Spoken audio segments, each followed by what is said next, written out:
अस्सलामुअलैकुम दोस्तों, मैं हूं मोहम्मद शाहिद अली और आप देख रहे हैं इस्लामिक वर्ल्ड।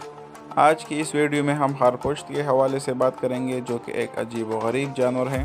तो वीडियो को लास्ट तक देखिए। वीडियो अच्छी लगे तो वीडियो को लाइक और चैनल को सब्सक्राइब कीजिए। तो चलिए वीडियो को स्टार्ट करते हैं। खारपुश्त को सिया भी कहा जाता है। इसकी शक्ल चूहे से मिलती जुलती है और इसकी कमर कांटों से भरी हुई होती है। सफ़ेद या काले रंग के कांटे 1 इंच या इससे भी लंबे होते हैं।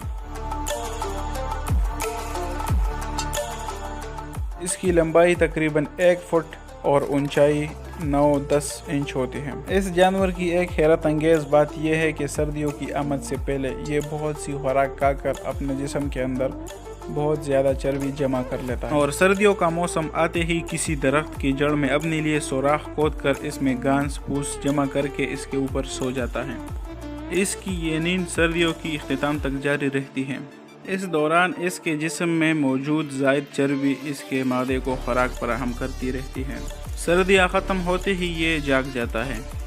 खारपुश्त के अलावा और भी चंद जानवर ऐसे हैं जो कि गर्मियों के मौसम में बहुत सारा खाना खाकर अपने जिस्म के अंदर बहुत ज़्यादा चर्बी जमा कर लेते हैं और फिर सर्दियों का सारा मौसम सोकर गुजारते हैं। यूँ सर्दी के मौसम में अपने आप को ज़िंदा रखने के लिए इस चर्बी से जिस्म के अंदर ही अंदर खुराक की कमी पूरी कर लेते हैं। ये जानवर शाम का दुश्मन होता है।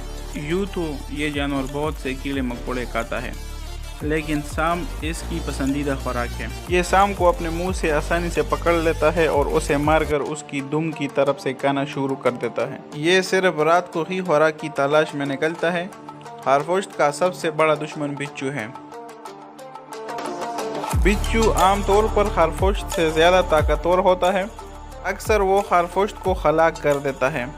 खारपुश्त इंसान का एक तरह से दोस्त भी है, क्योंकि वो न सिर्फ सांप को हलाक कर देता है बल्कि फसलों के दुश्मन कीड़े मकोड़े भी खा जाता है।